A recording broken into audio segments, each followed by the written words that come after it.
نحمده ونصلي على رسوله الكريم أما بعد بسم الله الرحمن الرحيم وعن المسور بن مخرمة أن رسول الله صلى الله عليه وسلم قال فاطمة بضعة مني فمن أغضبها أغضبني وفي رواية يريبها ما أرابها ويؤذيني ما آذاها متفق علیہ۔ یہ جو درس کا سلسلہ شروع ہے یہ اہل بیت کے فضائل اور مناقب جو پیارے نبی صلی اللہ علیہ وسلم کی مبارک زبان سے بیان ہوئے ہیں ان کا تذکرہ ہو رہا ہے۔ آج جو حدیث پاک میں نے آپ کے سامنے ابھی پڑھی ہے، اس حدیث پاک میں حضور صلی اللہ علیہ وآلہ وسلم کی لاڈلی بیٹی حضرت فاطمہ الزہرا رضی اللہ تعالی عنہا کی فضیلت بیان فرمائی ہے اللہ کے پاک نبی نے۔ حضور صلی اللہ علیہ وسلم نے ارشاد فرمایا کہ فاطمہ بضعۃ منی میرے جگر کا ٹکڑا ہے، جس نے بھی فاطمہ کو غصہ دلایا اس نے مجھے غصہ دلایا، جس نے بھی اس سے بغض رکھا اس نے مجھ سے بغض رکھا، اور جس نے فاطمہ کو تکلیف پہنچائی اس نے مجھے تکلیف پہنچائی، اور جو فاطمہ کو برا لگتا ہے وہ مجھے بھی برا لگتا ہے۔ یہ حدیث پاک صحیح حدیث پاک ہے، بخاری و مسلم دونوں کتابوں میں موجود ہے۔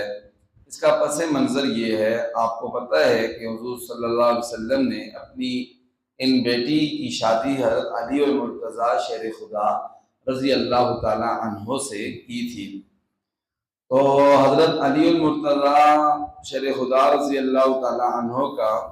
ارادہ تھا کہ ابو جہل کی بیٹی کے ساتھ نکاح کرنے کا، دوسری شادی کرنے کا۔ تو جب پیارے نبی صلی اللہ علیہ وآلہ وسلم کو اس بات کا علم ہوا تو پیارے نبی علیہ السلام نے فرمایا کہ وہ اللہ کے دشمن کی بیٹی ہے اور فاطمہ جو ہے وہ اللہ کے رسول کی بیٹی ہے، تو اللہ کے رسول کی بیٹی اور اللہ کے دشمن کی بیٹی دونوں کو آپ جو ہے وہ جمع نہ کرو، اس لیے کہ اس سے میری بیٹی فاطمہ جو ہے وہ آزمائش میں پڑ سکتی ہے۔ تو پیارے نبی صلی اللہ علیہ وسلم یہ شرعاً نکاح ممنوع نہیں تھا، حرام، اس وقت یہ نکاح ایسے جائز تھے، لیکن پیارے نبی علیہ السلام نے جو منع کیا وہ اس حساب سے منع کیا کہ حضرت فاطمہ الزہرا رضی اللہ تعالی عنہا اس وجہ سے کہیں آزمائش میں نہ پڑ جائیں۔ اور دوسری بات یہ تھی کہ ابو جہل چونکہ وہ ایمان نہیں لایا تھا اور کافروں کا سردار تھا، اللہ کا دشمن تھا، تو اللہ کے دشمن کی بیٹی اور اللہ کے رسول کی بیٹی کو اللہ کے نبی صلی اللہ علیہ وسلم نے ایک نکاح میں جمع ہونا اس کو مناسب نہیں سمجھا۔ تو اس موقع پر اللہ کے پاک نبی علیہ السلام نے یہ حدیث پاک فرمائی۔ اس کا پس منظر یہ ہے کہ جو فاطمہ کو بات غصہ دلائے گی وہ مجھے بھی غصہ دلائے گی، جو فاطمہ کو بات بری لگے گی وہ مجھے بری لگے گی، اور جو فاطمہ جس کو برا سمجھے گی وہ مجھے بھی برا لگے گا۔ تو پھر حضرت علی المرتضیٰ شیر خدا رضی اللہ تعالی عنہ اپنے اس نکاح کے ارادے سے رک گئے، اور جب تک حضرت فاطمہ الزہرا زندہ رہی،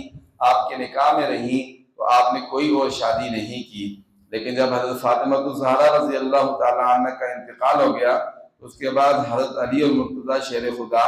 رضی اللہ تعالی عنہ نے کئی نکاح کی، کئی شادیاں کی، اور ان سے ماشاءاللہ بہت زیادہ اولاد بھی اللہ تعالیٰ نے حضرت علی المرتضیٰ شیر خدا رضی اللہ تعالی عنہ کو عطا فرمائی۔ اللہ تعالیٰ سے دعا ہے اللہ تعالیٰ ہم سب کو حضور صلی اللہ علیہ وسلم کے اہل بیت، حضور کے صحابہ اکرام کے ساتھ سچی محبت نصیب فرمائے اور ان کے نقش قدم پر چلنے کی توفیق عطا فرمائے۔ وآخر دعوانا ان الحمد للہ رب العالمین۔